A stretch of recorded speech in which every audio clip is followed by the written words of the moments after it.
ये फिल्म 7 लोगों की लव स्टोरी पर आधारित है, जो कि फिल्म के लास्ट में एक दूसरे से जुड़ जाती है। तो चलिए शुरू करते हैं। कहानी की शुरुआत में हम एक बस देखते हैं जिसमें कई मुसाफिर अपने घर जा रहे होते हैं। उनमें ही जोवेन नाम का एक मुसाफिर होता है जिसकी नजर खिड़की से बाहर जाती है, जहाँ पर वो एक लड़की को भागते हुए देखता है। इस लड़की के पीछे कुछ गुंडे लगे होते हैं। जोवेन उस लड़की की मदद करने के लिए जाता है, लेकिन तब तक वो लड़की उन गुंडों को मारकर भगा देती है। वो लड़की जोवेन को अपना नाम सेनोरा बताती है और जोवेन को कैप्टन की यूनिफॉर्म में देखकर उससे आकर्षित होती है और उससे फ्लर्ट करना शुरू करती है। उसे टपाटप करने के लिए भी बुलाती है। जोवेन को लगता है कि वो एक पागल लड़की है, इसलिए वो वहाँ से जाने लगता है। उसको जाता हुआ देख वो लड़की उसे बोलती है कि क्या तुम्हारा खड़ा भी होता है। इसके बाद जोवेन उसके पीछे बहुत भागता है। भागते भागते वो एक खंडर में पहुंचते हैं, जहाँ पर जोवेन उसका काम तमाम कर देता है और उसकी बहुत लेता है। सब काम होने के बाद वो अपने कपड़े झाड़ते हुए वहाँ से बाहर आते हैं और जोवेन अपनी मंजिल की तरफ जाने लगता है। तभी वो लड़की उसे बोलती है कि वो उसे भी अपने साथ लेकर जाए। तब जोवेन उसे कहता है कि मैं अपने बहन से मिलने जा रहा हूँ। जाते जाते वो अपना डॉग टैग उसे दे देता है। इसके बाद सीन शिफ्ट होता है और हम एक जबरदस्त मेड को देखते हैं, जो कि हमेशा अपने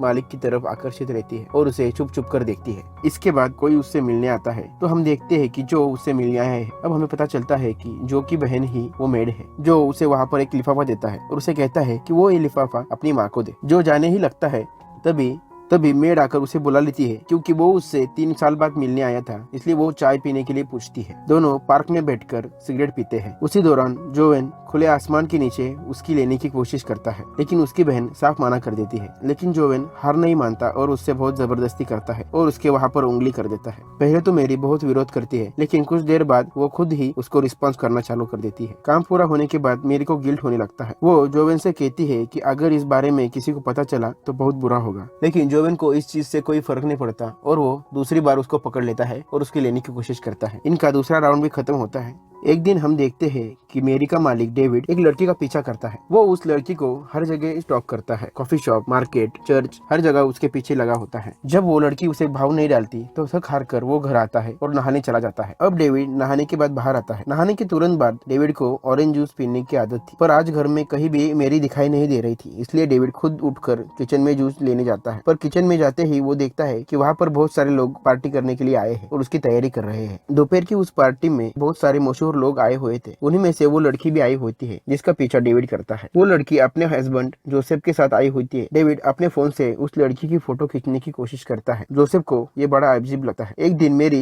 डेविड को जूस देने उसके कमरे में जाती है तो डेविड उसे पूछता है कि क्या तुमने आज पैंटी पहनी है। ये सवाल सुनकर मेरी के होश उड़ जाते हैं। डेविड आगे कहता है कि मुझे पता है कि तुम मुझे छुप छुप कर देखती हो, लेकिन तुम्हें आज तक मेरा देखने को नहीं मिला। मेरा बहुत बड़ा है। ऐसा कहकर वो उठता है और अपना तौलिया निकालता है। उसका देखने के बाद मेरी की आंखें खुली की खुली रह जाती है। डेविड भी समझ चुका था कि मेरी को उससे क्या चाहिए। वो मेरी से तेल लाने के लिए कहता है। उसकी मालिश करते करते उसकी लेता है। एक दिन डेविड अपने कार से उस लड़की का पीछा कर रहा होता है। उस वक्त वो लड़की अपने कॉलोनी से जा रही होती है। डेविड को देखकर वो लड़की सोचती है अगर डेविड को उसके कॉलोनी वालों ने देख लिया तो बहुत बड़ा हंगामा हो जाएगा, इसलिए वो डेविड के कार में आकर बैठ जाती है। इसके बाद डेविड उसे अपनी पुरानी हवेली में लेकर जाता है। वहाँ पर उसे दारू सिगरेट पिलाता है। वो लड़की डेविड से पूछती है कि तुम मेरा पीछा क्यों कर रहे हो और तुम्हें मेरे साथ क्या करना है। तब डेविड बोलता है कि मेरे जीवन की सबसे बड़ी फैंटेसी ये है कि मुझे तुम्हारी लेनी है।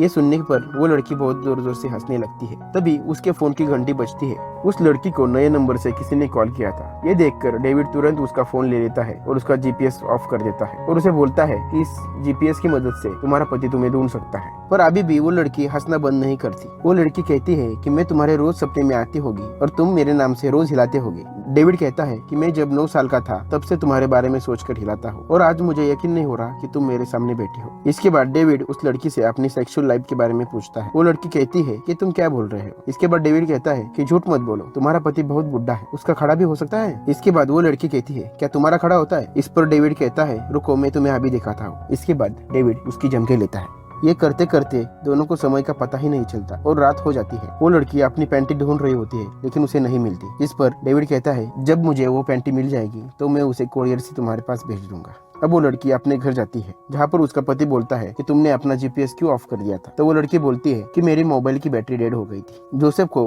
उस पर शक तो होता है, लेकिन वो उस पर ज्यादा ध्यान नहीं देता। इसके बाद जोसेफ उसे पलंग पर फेंकता है और उसकी जम के लेता है। अगले दिन जोसेफ कॉलेज से मेरी की बहन पाउला को पिक करने जाता है। दरअसल पाउला पहले जोसेफ के रेस्टोरेंट में काम करती थी, जहाँ पर रोज उनके बीच में खपाखप होता था। पाउला जोसेफ की गाड़ी में आकर बैठ जाती है, जिसके बाद जोसेफ उसे अपने नए होटल में ले जाता है, जहाँ पर प्राइवेट कमरे में वो बवाल करते हैं। ये सब होने के बाद वो घर जा रही होती है। जाते जाते जोसेफ पाउला को ढेर सारे पैसे देता है। जोसेफ उसकी मुलाकात बहुत बड़े एक्ट्रेस से करवा देती है, जिसे एक असिस्टेंट की जरूरत थी। वो एक्ट्रेस पाउला को अपने असिस्टेंट के तौर पर रख लेती है और उसे ढेर सारी शॉपिंग करवाती है। पाउला की लाइफ बिल्कुल ही बदल जाती है। शाम को एक्ट्रेस पाउला को अपने साथ एक क्लब में ले जाती है, जहाँ पर हर कोई किसी न किसी के साथ लगा होता है। पाउला कुछ ज्यादा ही ड्रिंक कर लेती है, जिसके बाद वह उल्टी करने लग जाती है। यह देखकर एक्ट्रेस उसे अपने घर ले जाती है। यहाँ पे पता चलता है कि एक्ट्रेस एक लेस्बियन है और वो पाउला के साथ करना चाहती है। पाउला को ये ठीक नहीं लगता, लेकिन नशे की हालत में होने के कारण वो उसके साथ घपाघप कर लेती है। दूसरे दिन पाउला को कुछ ठीक नहीं लगता। हालांकि उसे एक्ट्रेस के साथ करने में मजा आया, लेकिन वो लेस्बियन बनकर नहीं रहना चाहती थी। वो एक्ट्रेस उसे अपने बॉयफ्रेंड की तरह ट्रीट कर रही थी। ये देखकर पाउला बहुत ही ज्यादा अनकंफर्टेबल हो जाती है। ये देखकर एक्ट्रेस उसे कहती है, तुम्हें घर जाना है तो जाओ, लेकिन दोबारा यहाँ मत आना। पाउला के लिए ये मुश्किल डिसीजन था, लेकिन वो यहाँ से चली जाती है। एक्ट्रेस उसे अपने कार में बिठाकर छोड़ने जाती है। यहाँ पर हम देखते हैं जिस लड़की को हमने मूवी की स्टार्टिंग में देखा था, उसके पीछे बहुत सारे गुंडे लगे होते हैं और वो अपनी जान बचाकर वहाँ से भाग रही होती है। तभी वो एक्ट्रेस की गाड़ी में आकर बैठ जाती है। एक्ट्रेस भी वहाँ से गाड़ी भगाती है और उसकी जान बचाती है। घर पर आने के बाद वो दोनों एक दूसरे के साथ घपाघप करते हैं। अब इससे पहले कि नींद खुल जाती, एक्ट्रेस उसके सामने कुछ पैसे रख देती है और चुपचाप वहाँ से निकल जाती है। लेकिन तभी सैंड्रा वहाँ पर आती है और उसके पैसे उसे लौटा देती है। कहती है कि कल रात मुझे बहुत ज्यादा मजा आया, ऐसे तो मुझे तुम्हें पैसे देने चाहिए, लेकिन मेरे पास पैसे नहीं है। एक्ट्रेस उसे अपने साथ ले जाने के लिए कहती है, लेकिन सैंड्रा एक्ट्रेस से कहती है कि मैं किसी का इंतजार कर रही हूँ। जोएन भी अपने हाथों में फूल लिए वहाँ पर आता है, जिसे देखकर सैंड्रा की खुशी का ठिकाना नहीं रहता। वो तुरंत जोएन के साथ जाने के लिए राजी हो जाती है। ये देखकर एक्ट्रेस को बहुत बुरा लगता है, क्योंकि उसने जैसे तैसे करके उसे मनाया था, पर फिर भी उसकी खुशी के लिए वो उसे जाने देती है और उसे अलविदा कहती है। इसी के साथ ये फिल्म यहाँ पर एंड हो जाती है। अगर आपको ये फिल्म अच्छी लगी हो और इसी तरह की फिल्में आपको पसंद आती हो तो हमारे चैनल को सब्सक्राइब कीजिए।